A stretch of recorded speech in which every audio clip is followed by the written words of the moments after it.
Mrs Fitzgerald कहती है, मैं नहीं समझती थी कि मैं उन्हें अपने इशारों पे नचाना चाहती हूँ। मिसेस पियर्सन कहती है थोड़ी बेचैन होकर, तो ठीक है, तुम जो चाहोगी वो ऐसा ही करेंगे, तीनों के तीनों। मेरे शब्द याद रखना मिसेस पियर्सन। जॉर्ज उदास हुआ बाईं तरफ से प्रवेश करता है। उसे थोड़ी हैरानी होती है जब वो वहाँ आई एक औरत को देखता है। वो बाईं तरफ पड़ी हुई आराम कुर्सी के पास चला जाता है। वहाँ ढेर हुआ बैठ जाता है मोटा सा, और निराश भाव से अपना पाइप, जो सिगार जैसा पाइप होता है ना, वो जला लेता है। फिर वो मिसेस पियर्सन की तरफ देखता है, जो हकीकत में मिसेस फिट्जगेरल्ड है, और मिसेस फिट्जगेरल्ड की तरफ देखता है, जो उसकी तरफ चिंतापूर्वक देख रही है। जॉर्ज कहता है, आप मिसेस फिट्जगेरल्ड, मेरे विचार से सिर्फ अभी अभी आई होंगी, है ना? मिसेस फिट्जगेरल्ड कहती हैं, जिसे समझ नहीं आ रहा कि वो क्या बोल रही है। अरे हाँ, मैं अभी अभी आई हूँ जॉर्ज। जॉर्ज थोड़ा चकित हो जाता है और कहता है कि जॉर्ज, आपने मुझे जॉर्ज कहा? मिसेस फिट्जगेरल्ड घबरा कर कहती है, oh I am sorry. Mrs Pearson बेचैनी से, इससे क्या फर्क पड़ता है, तुम्हारा नाम जॉर्ज ही है, क्या नहीं है? तुम क्या समझते हो कि तुम क्या हो, ड्यूक ऑफ एडिनबर्ग? वो हो तुम? जॉर्ज थोड़ा गुस्से से, उसका इस बात से क्या मतलब है, जरा मुझे बता दो। क्या उसके द्वारा मुझे जॉर्ज कहने जाने के बिना पेट ही नहीं भरा? कोई चाय नहीं, भड़कीला मुट्टुला पियर्सन और बेचारी डोरिस के ऊपर तो रो रो कर आंखें सूज गई है।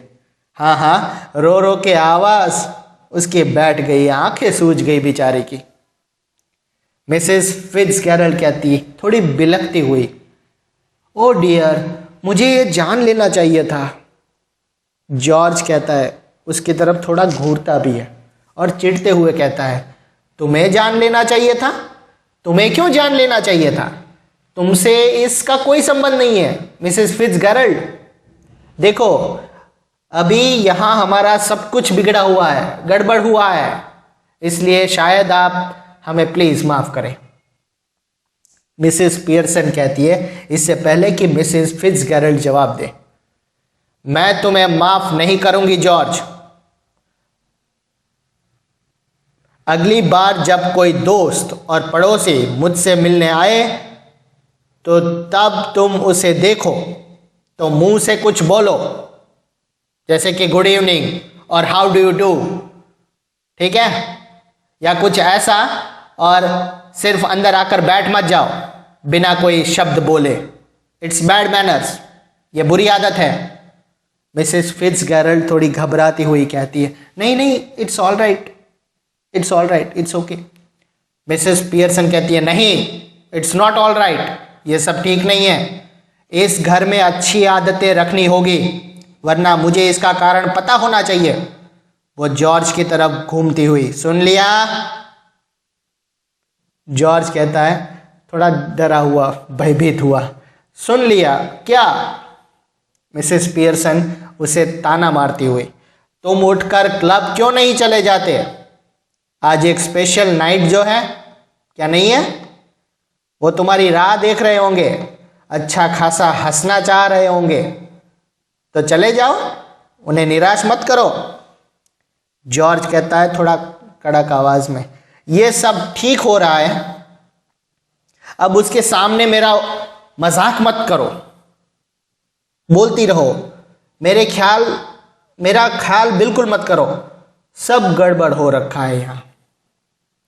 बेचारी डोरिस की आंखें रो रो कर लाल हुई पड़ी है, पड़ोसियों को बुलाकर हमारा तमाशा देखने के लिए। अचानक गुस्से में आते हुए मिसेस पियर्सन की तरफ घूरते हुए और ऊंची आवाज में चिल्लाकर कहता है, तो ठीक है, उसे सुन लेने दो। तुम्हें क्या हो गया है? क्या तुम्हारा दिमाग फिर गया है या कुछ और हो गया है? मिसेस पियर्सन उससे भी ज्यादा जोर की आवाज में उछलते हुए, थोड़े भयंकर रूप में, अगर तुम दोबारा मेरे ऊपर इस तरह चिल्लाए जॉर्ज पियर्सन, मैं तुम्हारे बड़े मोटे चेहरे पर थप्पड़ जड़ दूंगी। मिसेस फिट्जगेरल्ड कहती है, अरे नहीं नहीं नहीं, please please Mrs Fitzgerald. Mrs Pearson बैठ जाती है। जॉर्ज उसकी तरफ एक टक देखते हुए हैरान हुआ कहता है, या तो मेरा दिमाग फिर गया है या तुम दोनों का। तुम्हारा ये कहने का मतलब है कि नहीं नहीं मिसेस फिट्जगेरल्ड, देखो तुम ही तो हो मिसेस फिट्जगेरल्ड, तो फिर तुम अपने आप को रोकने के लिए क्यों कह रही हो। अब जॉर्ज को वो समझ में आ गया कि ये अपने आप को जॉर्ज फिट्जगेरल्ड क्यों बुला रही है। जब तुम कुछ कर ही नहीं रही हो तो उसे रोकने को क्यों कह रही हो, तब तो कुछ इसका मतलब निकलेगा ना, उसे रोको। मिसेस पियर्सन की तरफ वो एक टक देखते हुए, मैं समझता हूं कि तुमने थोड़ी पी रखी है। मिसेस पियर्सन एकदम उछलती है और कहती है, फिर से वही कहो जॉर्ज पियर्सन। जॉर्ज डर जाता है। ठीक है, इट्स ओके ओके। डोरिस बाईं तरफ से धीरे धीरे एंटर होती है। दुखी लगती है, अब भी उसने वो शॉल पहनी हुई है। मिसेस पियर्सन सोफे पर बैठ जाती है। मिसेस फिट्जगेरल्ड कहती है, हेलो डियर डोरिस। डोरिस थोड़ी दुखी होकर कहती है, हेलो मिसेस फिट्जगेरल्ड। फिट्जगेरल्ड कहती है, मैं समझ रही थी कि तुम आज रात चार्ली स्पेंस के साथ बाहर घूमने जा रही हो। डोरिस थोड़ा चिढ़ते हुए, तो उस बात से आपका क्या संबंध है। मिसेस पियर्सन थोड़ी तीखी आवाज में, बकवास बंद करो। मिसेस फिट्जगेरल्ड थोड़ी घबराई हुई, नो इट्स ऑल राइट, सब कुछ ठीक है। मिसेस पियर्सन गुस्से से कहती है, इट इजंट ऑल राइट, ये सब कुछ ठीक नहीं है। मैं इजाजत नहीं दे सकती कि मेरी लड़की किसी से इस ढंग से बात करे। अब मिसेस फिट्जगेरल्ड की बात का ठीक ढंग से जवाब दो डोरिस, नहीं तो फिर से ऊपर चली जाओ। डोरिस हैरानी से भरी हुई अपने डैड की तरफ देखते हैं। जॉर्ज निराश होकर कहता है, मेरी तरफ मत देखो, मैंने हार मान ली है, मैंने पूरी तरह से हार मान ली है। मिसेस पियर्सन भयानक आवाज में, सुना तुमने, उसकी बात का जवाब दो। डोरिस गुस्से में कहती है, मैं आज रात चार्ली के साथ बाहर घूमने जा रही थी, लेकिन अब मैंने विचार बदल दिया है। मिसेस फिट्जगेरल्ड कहती है, ओह आई एम सॉरी, कितनी दुख की बात है डियर, ऐसा किस लिए, क्यों अब तुमने अपना विचार बदल लिया। डोरिस भड़कती हुई कहती है, क्योंकि अगर आप जानना ही चाहती हैं तो मैं बता रही हूं, मेरी माँ मुझे डांटती आ रही है, मेरी हालत बिगाड़ दी है और कहती है कि उस चार्ली स्पेंस के ऊंचे दांत हैं और उसकी बुद्धि मोटी है। मिसेस फिट्जगेरल्ड कुछ हिम्मत जुटाकर मिसेस पियर्सन से कहती है, ओ डियर, तुम्हें ऐसा नहीं कहना चाहिए था। मिसेस पियर्सन थोड़ी कड़क आवाज में, मैं अपने परिवार को संभाल लूंगी, तुम अपने परिवार को संभालो। जॉर्ज थोड़ी गंभीर आवाज से, अब उसे भी भगाने लगे हो क्या तुम एनी। मिसेस पियर्सन और भी ज्यादा गंभीर भाव से, वो क्लब में तुम्हारी राह देख रहे होंगे जॉर्ज, भूल मत जाना, और तुम फिर से रोना धोना शुरू मत कर देना Doris. Mrs Fitzgerald getting up with sudden decision, वो एकदम उठते हुए अचानक निर्णय करती हुई, अब बहुत हो चुका, सच में प्लीज अब बहुत हो चुका। जॉर्ज और डोरिस सरप्राइज होते हुए उसकी तरफ देखते हैं। जॉर्ज और डोरिस से वो दोनों कहते हैं, अब तुम दोनों मेरी बात सुनो, मैं मिसेस फिट्जगेरल्ड। फिर वो जल्दी से अपने आप को ठीक करती है, वो क्योंकि वो मिसेस पियर्सन है, मिसेस पियर्सन के साथ थोड़ी सी प्राइवेट बात करना चाहती हूँ, इसलिए बड़ी मेहरबानी होगी अगर आप कुछ मोमेंट के लिए हमें अकेला छोड़ दें। मैं आपको बता दूंगी जब हमारी बात खत्म हो जाएगी। प्लीज़ चले जाए। मेरा वादा है कि आपको इससे कोई तकलीफ नहीं होगी और यहाँ कोई ऐसी बात है जिसका निपटारा सिर्फ मैं ही कर सकती हूँ। जॉर्ज उठते हुए कहता है, मुझे खुशी है कि कोई ऐसा कर सकता है क्योंकि मैं तो नहीं कर सकता। कम ऑन डोरिस, बाहर चलते हैं। जॉर्ज और डोरिस बाईं तरफ से बाहर चले जाते हैं। जब वो चले आ जाते हैं तो मिसिस फिट्जगेरल्ड छोटी टेबल की बाईं तरफ आ जाती है और वहाँ बैठ जाती है। वो मिसिस पियर्सन को उत्सुकतापूर्वक इशारा करते हुए वैसा ही करने को कहती है। मिसिस फिट्जगेरल्ड कहती है, मिसिस फिट्जगेरल्ड जो ओरिजिनल मिसिस पियर्सन है, मिसिस फिट्जगेरल्ड अब हमें वापस बदल जाना होगा। सचमुच हमें बदल जाना होगा। मिसेस पियर्सन खड़ी होती हुई, किस लिए? मिसेस फिट्जगेरल्ड कहती हैं, क्योंकि अब बहुत हो चुका है। मैं देख सकती हूं कि वो सभी दुखी हो रहे हैं और मुझसे यह सहन नहीं होता। मिसेस पियर्सन कहती है, वैसा ही थोड़ा और उनके लिए ज्यादा लाभकारी होगा। पहले ही काफी फर्क पड़ चुका है। वो टेबल की दाईं तरफ आकर बैठ जाती है। मिसेस फिट्जगेरल्ड कहती है, नहीं, ये मुझसे और ज्यादा सहन नहीं होता। सचमुच मुझसे ये सहन नहीं होता। हमें वापस बदल जाना होगा। जल्दी करो प्लीज मिसेस फिट्जगेरल्ड, जल्दी करो। मिसेस पियर्सन कहती है, ठीक है, अगर तुम जिद करती हो तो ठीक है। मिसेस फिट्जगेरल्ड, हाँ, मैं ऐसा ही चाहती हूँ, प्लीज प्लीज। वो उत्सुकतापूर्वक अपने हाथ टेबल के पार बढ़ा लेती है। मिसेस पियर्सन उन्हें पकड़ लेती है। मिसेस पियर्सन अब कहती है, जो ओरिजिनल मिसेस फिट्जगेरल्ड है, वो कहती है, अब शांत हो जाओ, शरीर को ढीला छोड़ दो। मिसेस पियर्सन और मिसेस फिट्जगेरल्ड एक दूसरे को देखती रहती हैं, बिल्कुल पहले की तरह धीरे धीरे बोलते हुए, अर्शटाटाडम अर्शटाटालम अर्शटाटालम डुम्बाबोना। वो पहले की तरह फिर से, आप इमेजिन करो, वो प्रोसेस फिर से हुई। पहले वो निर्जीव सी बन जाती है और फिर जिंदा हो जाती है, लेकिन इस बार निसंदेह वो अपने अपने वास्तविक व्यक्तित्व को प्राप्त कर लेती है। वो अपने ओरिजिनल पर्सनालिटी को मिल लेती है। मिसेस फिट्जगेरल्ड कहती है, वाह, मुझे तो आनंद महसूस हो रहा है मिसेस पियर्सन, लेकिन मुझे नहीं हो रहा है। मिसेस फिट्जगेरल्ड कहती है, तो तुम्हें महसूस होना चाहिए था। अब सुनो मिसेस पियर्सन, दोबारा उनसे नरमी यानी कि प्यार से बातें मत करना, और अदरवाइज ये सब कुछ बेकार चला जाएगा।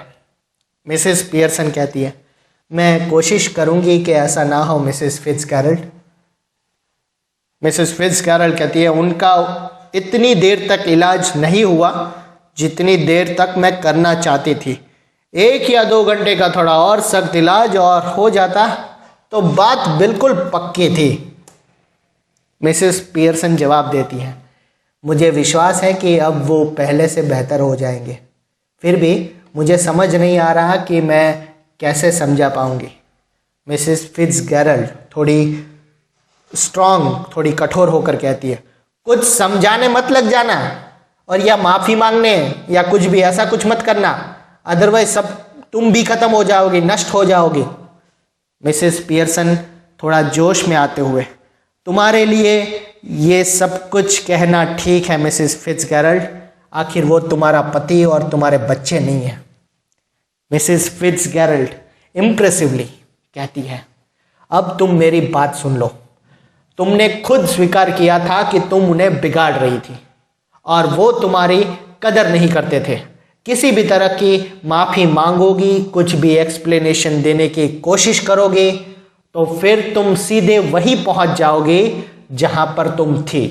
डियर, मैं तुम्हें चेतावनी दे रही हूं, थोड़ी कड़वी निगाह से देखना, थोड़ी डांट भी लगाना, सिर्फ कभी कभी, जिससे उन्हें यह अनुमान हो जाए कि तुम उनके साथ स्ट्रिक्ट हो सकती हो और तुम जैसा चाहो, और इसका असर ज़रूर होना चाहिए। तभी इस हम इस पर कोई जांच कर सकते हैं। मिसेस पियर्सन कहती है कैसे? मिसेस फिट्जगेरल्ड कहती है हाँ, तो कौन सी चीज़ है जो तुम उनसे करवाना चाहोगी और जिसे वो नहीं करते? यही कि वो इस समय घर पर रहे। मिसेस पियर्सन कहती है हाँ, और खाना पकाने में मेरी मदद करे। मिसेस फिट्जगेरल्ड कहते हैं कोई भी काम जो तुम उनसे करवाना चाहती हो, जिससे तुम्हें आनंद मिलता है, और उन्हें मिलता हो या ना मिलता हो उससे कोई फ़र्क नहीं, तुम्हें आनंद मिलता हो ऐसा कुछ। मिसेस पियर्सन कहती है थोड़ी झिझकती हुई, तो हाँ, मुझे ताश से रमी खेलने का बहुत शौक़ है, लेकिन सचमुच मुझे मुश्किल से ही कभी ऐसा करने का मौका मिलता है, क्रिसमस को छोड़कर। मिसेस फिट्जगेरल्ड खड़ी होती हुई और कहती है तो फिर ठीक है। वो बाईं तरफ वाले दरवाजे की तरफ चली जाती है और पीछे घूम जाती है। बट रिमेंबर, कीप फर्म, लेकिन याद रखना बिल्कुल कड़क, नरमी मत बरतना उनके साथ, दृढ़ बने रहना, नहीं तो सब खेल खत्म हो जाएगा। वो दरवाज़ा खोलती है और आवाज़ लगाती है सुनो, अब तुम लोग अंदर आ सकते हो। दरवाजे से दूर हटते हुए, थोड़ा दाएं को होते हुए, धीमी आवाज़ में कहती है लेकिन याद रखना दृढ़ बने रहना।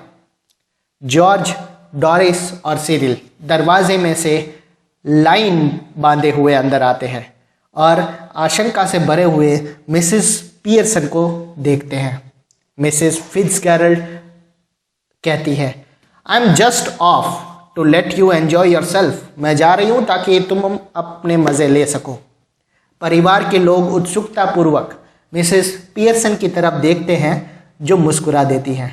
उन्हें बहुत राहत महसूस होती है जब वो वापस उस पर मुस्कुरा देते हैं। डोरिस कहती हैं हाँ बोलो माँ, कहो। मिसेस पियर्सन मुस्कुराती हुई कहती है ये देखकर कि तुम लोग बाहर नहीं जाना चाहते हो, मैं तुम्हें बताती हूँ कि मेरे विचार से हमें क्या करना चाहिए। मिसेस फिट्जगेरल्ड लास्ट वार्निंग देते हुए याद रखना, भूलना मत। मिसेस पियर्सन सिर को ऊपर नीचे हिलाते हुए तीखे भाव से परिवार की तरफ देखते हुए, क्योंकि अब अभी तक वो सॉफ्ट वॉइस में बात कर रही थी, इसलिए मिसेस फिट्जगेरल्ड ने याद दिलाया नरमी नहीं, नरमी से बात मत करो, कोई आपत्ति नहीं होगी अगर मेरे विचार से। जॉर्ज बड़े प्यार से कहता है नहीं माँ, तुम जो भी कहोगी बोलो। मिसेस पियर्सन मुस्कुराते हुए कहती है मैं सोच रही थी कि हम फैमिली में बैठकर रमी का एक मज़ेदार खेल खेलेंगे और फिर तुम बच्चे लोग खाना तैयार कर दोगे जब मैं तुम्हारे पिता के साथ बैठकर कुछ बातें करूंगी। जॉर्ज दृढ़तापूर्वक कहता है मेरे लिए तो ठीक है। वो चुनौतीपूर्ण ढंग से वो बच्चों की तरफ देखता है। तुम दोनों का क्या विचार है? सिरिल जल्दी से कहता है हाँ हाँ हाँ ठीक है और क्या, ठीक है, बिल्कुल ठीक है। डोरिस थोड़ा झिझकते हुए और मैं? मिसेस पियर्सन तीखी आवाज में फिर से और क्या, बोलो बोलो डोरिस, जल्दी से बोलो। डोरिस जल्दी से बोलती है मैं समझती हूँ मम्मी, ये ठीक है, आपने जो कुछ भी सोचा है वो सही होगा, है ना, सही है। मिसेस पियर्सन मुस्कुराते हुए कहती है good by Mrs Fitzgerald, come again सून। फिर जल्दी से वापस आना और एक चक्कर लगाते रहना। मिसेस फिट्जगेरल्ड कहती है हाँ डियर, सभी को good night, have a nice time. Mrs Fitzgerald बाईं तरफ से बाहर को चली जाती है और फैमिली के लोग माँ के आसपास, मिसेस पियर्सन के आसपास ग्रुप बना देते हैं, जबकि कर्टन गिरता है और प्ले ख़त्म हो जाता है। So thank you so much student, बहुत ही कमाल का ये चैप्टर था। आई होप आपको पसंद आया होगा, और अगर पसंद आया है तो सबके साथ शेयर कीजिए, लाइक करना बिल्कुल मत भूलिए और सब्सक्राइब कर दीजिए। Thank you so much.